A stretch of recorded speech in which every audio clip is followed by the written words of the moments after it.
Hello and welcome back to another episode of Mystery Red Reads. I'm your host, Mystery Red, and this is a trigger warning. This story covers material that may be upsetting to some viewers and writers.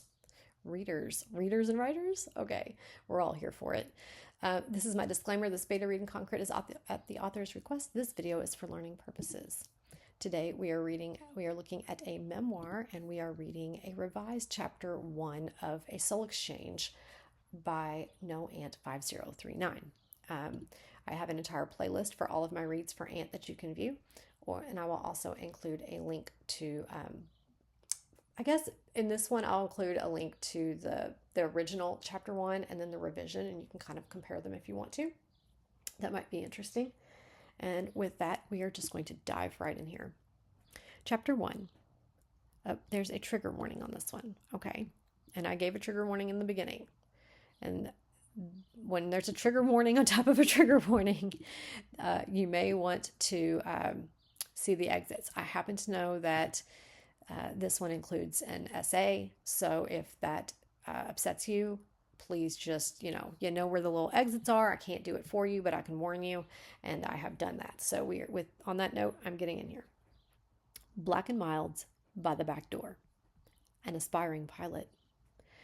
I'm thinking of you and of us. I don't do that often, but lately the intrusion surfaces amongst other, more invited memories. The image that comes to mind is like a mineral growing on a rock. I don't know if on is the right descriptive word, perhaps in, through, intertwined, enmeshed. A natural starting point would be to say I loved you. My understanding and experience with love was malnourished and deficient to say the least, but my feelings were sincere. You were my first true love, which I realize is sadly ironic considering I was a 28-year-old divorcee. You showed me there was this spark inside of me, and while it no longer burns for you, I'm grateful you lit my path. In a 3 a.m. memory, I might reimagine your freckles, those flannel sheets on the bed of your childhood room, or slinking out the bay window. I love the idea of our story, some middle school angst coming full circle in adult form. We were Spitfire kids, zodiac signs, wind, and water. I would light up to tell anyone how we knew each other. You gave me butterflies back in middle school. Our friends shut us in my treehouse at my 7th grade birthday party, hoping to prompt a first kiss. We were both too shy, but all these years later, the door still reads M+E = love. With your mom's olive skin and your dad's Swedish heritage, you turned heads. I was wildly attracted to you. It healed that awkward, gangly 7th grade version of myself to be on your arm, though I couldn't help but cringe at the sight of the dumb Gemini tattoo on the other. Like my drinking, my recollection of our relationship encapsulates the romance and thrill. The thoughts that swam in the dark of night never concentrate on the lies. Hours would pass. You'd call and say you were on your way over to my house, but the 12-minute drive stretched into hours. How about the nights you went home after a movie? Tired, but then I would wake up to text messages at 2 and 3. Instead of sleeping, you were fishing on the pier with Devin. And what happened the night you crashed your car driving out of the tunnel by the gym? You didn't report the accident. No, in a convenient forgetfulness, these realities never surface. Your mom had that rock tumbler in her greenhouse, and I tossed my memories in like jade where they banged together, a microcosm of chaos softening against the grit. I've since emerged softened too. It takes a newfound gentleness to peel the lid off this barrel of memory conglomerate. Oh, I still love this. I love it so much. Love that description. I wouldn't be delving into every nook and cranny without mention of the tree and your body limp at the trunk. I thought you were dead. Your 6-foot frame crumpled up over your legs, small and deflated. Blood pooled under your ear. I dared not move you. Surely a body shouldn't fold that way. I can't recall what I did with the dog leash and Rosie, who you'd been taunting from up in the branches. There was no cell reception. Adrenaline propelled my legs in the direction of the cattle gate, sprinting down the trail to catch a bar. The 911 was nothing short of a trauma. The 911 call was nothing short of a trauma. Words left my mouth, their meaning I hadn't yet processed, and the next breath I phoned your dad and told him a helicopter was on its way. Back under the oak canopy, I called out to you. You're okay. You're going to be okay. I need you to be okay. There was an unsettling loneliness about being in the cow pasture with your husk of a body still unmoving and unconscious. After what felt like a lifetime, I heard sirens from down the canyon. I sang out in relief. That's for you, Evan. Do you hear that? Over and over, I repeated the words. You started to come to, lashes rising and falling in a fast flutter, your lips twisted into a boyish, cheeky grin. Do you hear the sirens? That's help. They're coming for you. I think we want that. I think. Okay. For me, you asked, almost in disbelief. What happened? You fell out of the tree, remember? You climbed up there to mess with Rosie and piss me off, I added. No way. But it's okay. You're going to be okay. Disoriented, you wanted to know what happened again, over and over. For me? No way, you muttered, your shock equally genuine each time. Language as I know it can't describe the feelings that washed over me when I saw a white truck in the distance bouncing our way. It bobbed and weaved around the hardy oak trees, arriving at last some 40 yards out. Relief and hope penetrated my adrenaline as I hung on to the fire chief's every words. Why did I add every? Words. Fire chief's words. Relief and hope penetrated my adrenaline as I hung on to the fire chief's words. He explained how he had been on his way home when the call came, and he changed course. Breaking the lock of the cattle gate, he followed the rancher's dirt road in the direction I had specified to the emergency operator. The helicopter will spook your dog. She may bolt. You're going to want to hold on to her here. Over here. Relieved to be busied with a task. Busied. It's recommending busy. Let's try it both ways. Right. Relieved to be busied with a task, I held her collar, sitting a witness to the surreal scene. Or we could go with the recommendation. I might like it. Relieved to be busy with a task, I held her collar, sitting a witness to the surreal scene. We're going to go with that. Another white pickup truck appeared with 2 men in the cab and 1 riding in the back. They squatted over you, assessing your position and demeanor at a leisurely pace that didn't match my urgent fear. They instructed you to follow something with your eyes as they waved it over your face, asking a series of questions of which you couldn't answer.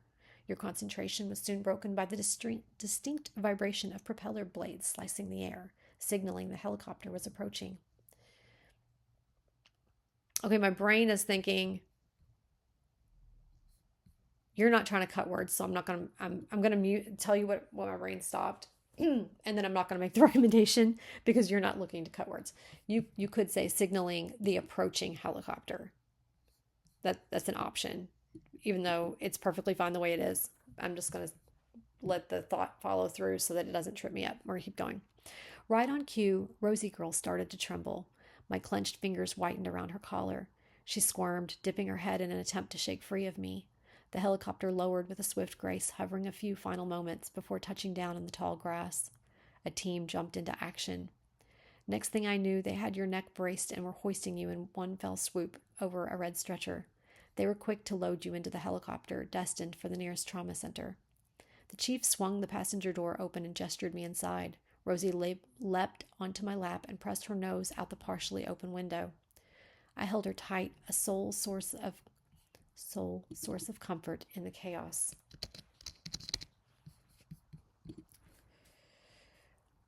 A new level of shock coursed through me as we emerged from the pasture to the road beyond. Neighbors and hikers were gathered around the backdrop of a fire engine. My stomach sank upon spotting your dad's sob. He was standing in front of the car talking to my mom. The adrenaline that had moved my legs down the trail called 911 and kept me functioning. It all dissipated like the sudden slackening of a snapped rope. Hungry for air, I gasped into a guttural cry.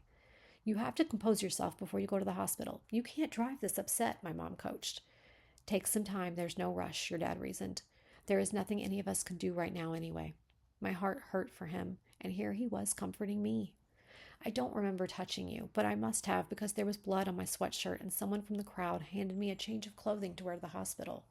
Once I managed to slow my breathing back to a consistent ease, I left Rosie with my mom. I anticipated hours, if not days, by your side at the hospital. I had already convinced myself your back was broken. Quite the contrary. You emerged, essentially, unscathed. A handful of stitches around your ear accompanied a concussion and a minor shoulder injury that required a sling. Some bumps and cuts, but nothing, not a thing was broken. A jarring twist, and not the only one. It was emotional whiplash to consider we had gone for that hike to discuss the trajectory of our young relationship.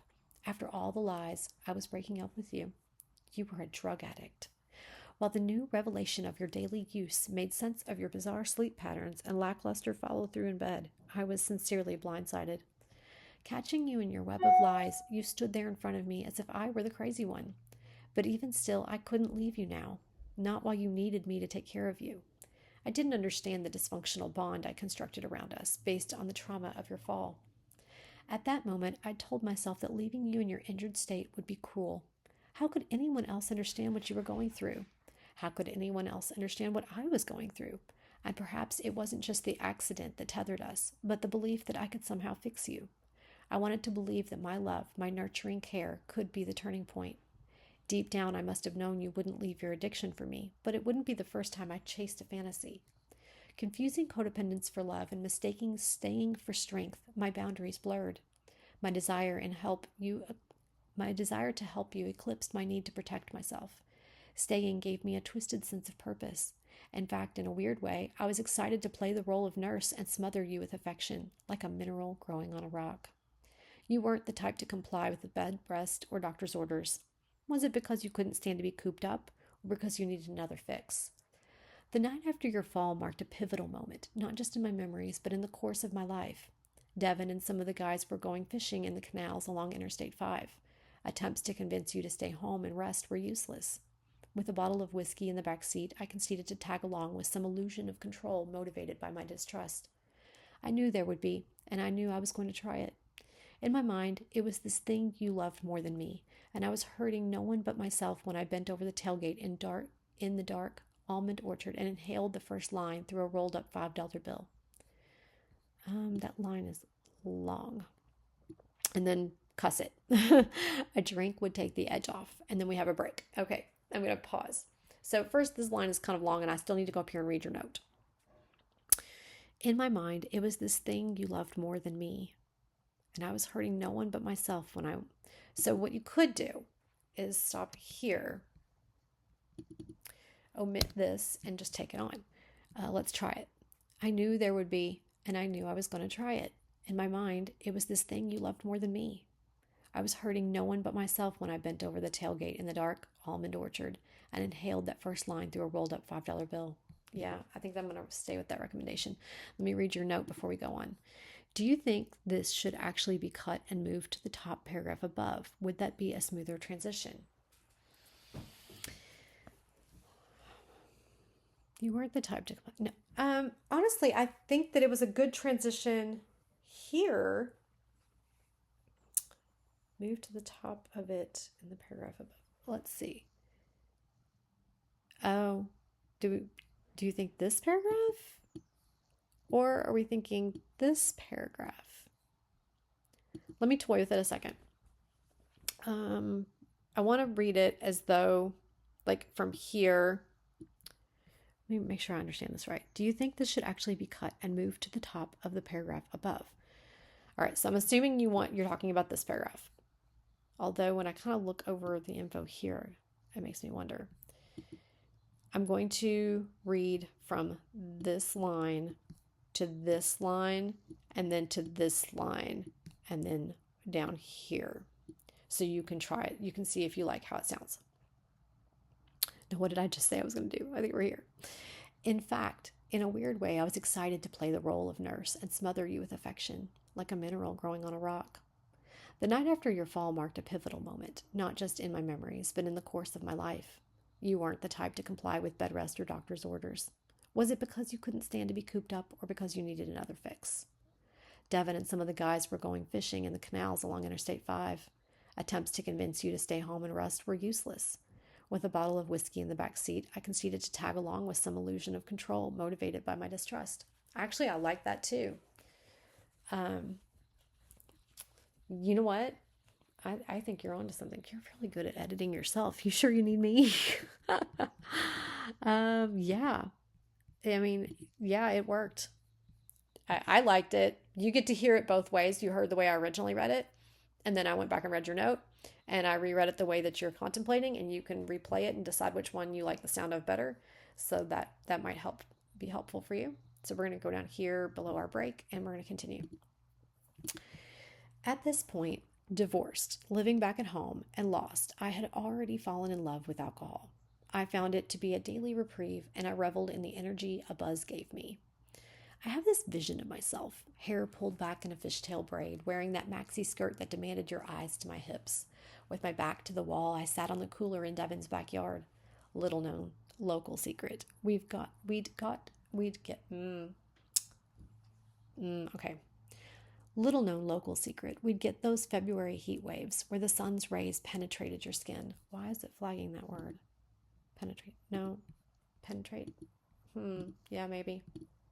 Maybe. I actually think that it might be right. Okay. I'm frustrated that I have had two pauses on this paragraph. So we are going to go back to the beginning of the paragraph and try again. I have this vision of myself, hair pulled back in a fishtail braid, wearing that maxi skirt that demanded your eyes to my hips. With my back to the wall, I sat on the cooler in Devin's backyard. Little known local secret. We'd get those February heat waves where the sun's rays penetrate your skin. You pulled the Sailor Jerry's and root beer bottles out of the black plastic bag and took a sip off each, demonstrating the frivolousness of cups. I would scarcely drink from a glass again over the next 4 years. What's perhaps most insightful about this flashback is how cute I look in my mind's eye. My memories depreciate like a TV leaving the Costco parking lot. I romanticize the carefree sunny afternoon looking young and beautiful by your side. More accurately, I proceeded to trip over the skirt riding Devin's daughter's scooter and scrape my face on the merciless concrete. Beautiful. Blood tripped from my chin and eyebrow before turning into a scab surrounded by yellow bruising. We were inseparable. So I'd been sleeping over in your childhood room. How would I explain this to your parents? I panicked, overwhelmed with embarrassment on our car ride home. Okay, let's see. I am sad to think of your dad moving his liquor from its shelf in the garage to the cupboard above. A 2-foot distance at best, but a gesture of huge proportion. I guess I'm sad to think of your parents at all. Your mom in her bathrobe at the kitchen table with a crossword puzzle and sticky notes. She was vulnerable in her frail health and loneliness. Her and I had a lot of common interests, but her effort to connect was wasted on me. I suspect your dad knew when he dropped you off at my apartment in the end of our relationship that the life he'd hoped for you was so far out of reach it might as well be in the garage cupboard too. Everything was receding further from my grasp. As a boy, you had imagined following in your father's footsteps to becoming a pilot. You lacked the discipline to study for your written tests, so your dad sent you off to flight school for hours away on an old military base. I paused because I messed that up, but I'm like, okay, is it long? It's a tad long, but it's not too bad. I'm going to try again. As a boy, you had imagined following in your father's footsteps of becoming a pilot. You lacked the discipline to study for your written tests, so your dad sent you off to flight school hours away on an old military base. Having invested so much money and resources into your dream, he hoped desperately that the structure of this school would finally yield your commercial license. I couldn't imagine you sobering up to have a career, especially one flying airplanes. Would I even want that? If you were sober, it would challenge my own habit and worse. If you were a sober pilot, you wouldn't be home at night, stuck on a layover in Atlanta or Seattle. Gone. In a fantasy world, I imagined having your toe-headed babies. We'd pick Swedish names honoring your heritage and have a fridge of groceries of our own. Reality was even further away than your new school, and you weren't home at night. I longed for age-appropriate things, a sign of commitment, stability, maybe even a piece of jewelry. I wanted validation. I wanted you to want me. And then you were gone. The craving for validation wouldn't let up, and I wanted anyone to want me. When you came down for a weekend and I told you I couldn't be with you anymore because I needed to focus on my drinking, what I really meant was I needed to continue my drinking without the confines of a relationship. This way, when I woke up next to someone else, it wouldn't hurt so bad. The pain from my inner turmoil was excruciating. I was unraveling. How long were you even over there? 6 months? 9? What a waste of time. You came back, but it was never the same. I'd moved to the apartment by the bowling alley, and you took a job with Devin's friend who owned an asphalt company. After I'd footed the bills of our expenses during the course of our relationship, you blew your first paycheck on another dumb tattoo. Lines weren't as effective, so you crossed another one and took to smoking. I didn't want to be part of it anymore, and you said the same. But you were such a liar. And the irony, now I was too. Do you remember that night you were sitting on the foot of my bed and I sat on the floor in front of the body mirror? My reflection peered back at both of us. Of all the sick and twisted things, it's that moment in the mirror that begs for an exorcism. You were leaning into the high, and I pressed you had given me to the back of my. Watching you self-destruct in front of me, I sought to hurt you in the same way. There was a sweetness about us, once upon a time, and that's what I remember. But the volatility consumed us, whoever we were. How does this memory coexist with my head on your shoulder laying by the river, or the sun at the golden hour over the valley? How do we laugh at the pier only to weather the come down? How do I hold space for all the things I wasn't equipped to feel and honor the healing I crave now? On, in, through, and I outgrew you, back only to stardust. Okay, so you spent a few days rearranging the structure of this to open with the chaos of the tree, and then drift into the backstory, then to the almond orchard, and so on. I thought that structure could be more hooking for a reader and the arc of your conflict first, then resolve. But as you can see, it's back to this structure that feels more coherent and smooth. Where I got lost in the other format was the drinking and falling off the scooter bit. I couldn't fit that into the flow, and I didn't want to cut it. So here I am with the structure. Obviously, without seeing the other layout, it's probably hard for you to weigh in, but do you think this outline flows well, or do you like to see things start with the conflict too? Okay, so I'm an emotional writer, so a lot of people will tell you to dive right into the conflict. I think that it depends on, I think, being soon to conflict. Okay, so like by the end of the first chapter, you want to see the conflict. Okay, and what was your opening line? La la la. Okay, nope, I went back too far. Look, I got scroll happy. Whoa, whoa, whoa, I'm doing it again. Okay. And aspiring. I'm thinking of you and us. Okay. So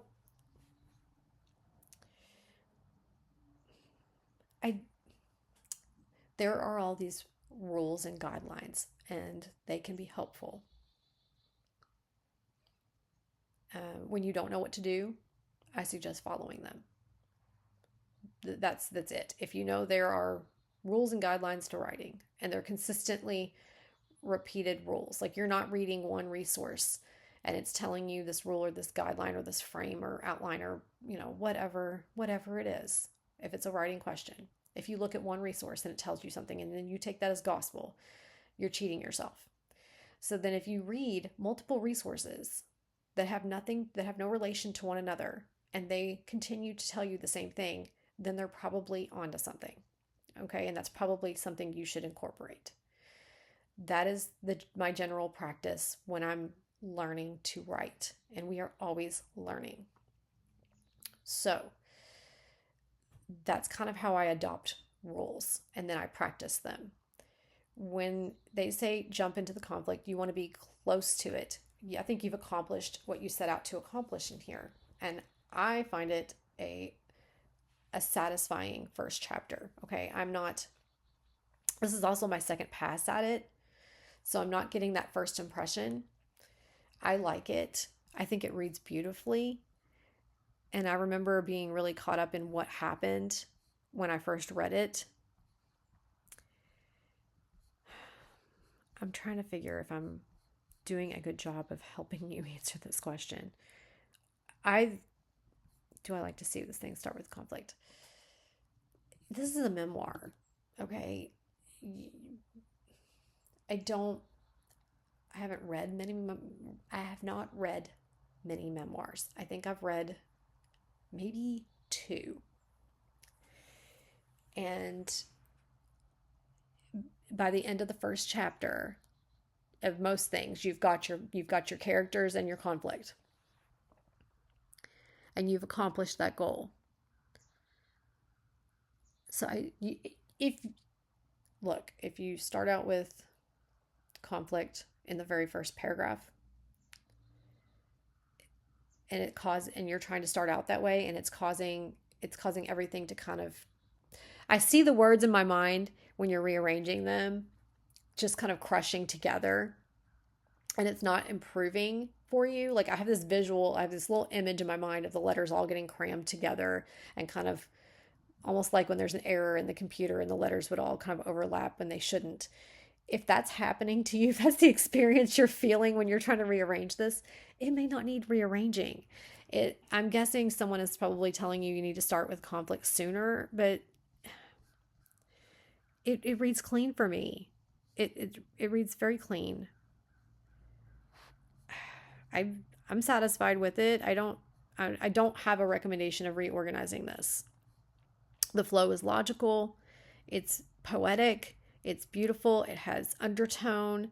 There's a, it's the beginning of your unraveling. I mean, it is and it's not at the same time, because I know what happened and why you did it. Like that, when you're in the back of the car and you know what you're going to do, um it makes sense to me. But like we said, and we talked about before, where you were like, do I start with my mom? Because we really, all of our trauma starts in our childhood, right? Because we're a blank slate when we're born. But if you start with your mom, it just seems very predictable. I like how you worked up to her in the moment, because as a reader, I remember first reading this and wondering what the underlying cause was that made you, that got you to the point where you were in this mindset of you were going to do what you were going to do. I understand it in the relationship as it relates to him. This is where you started your downfall, like adopted your habits. Well, you had some already because it said you were already drinking, but this is where you went to the next level, and that began. So this is you're kind of beginning in the conflict actually. You're already beginning in your conflict because it originated with your mom. And so by starting here, it made me wonder what happened prior to this to put you in this frame to be willing to do this, or why you were drinking already. And so when we get to your mom, it all makes sense. So you kind of already accomplished your goal, in my opinion. But then again, this is just my opinion. And on that note, I need to go take a look at chapter 6. So thank you for trusting me with your words. Love, love, love it. And always a pleasure to read for you.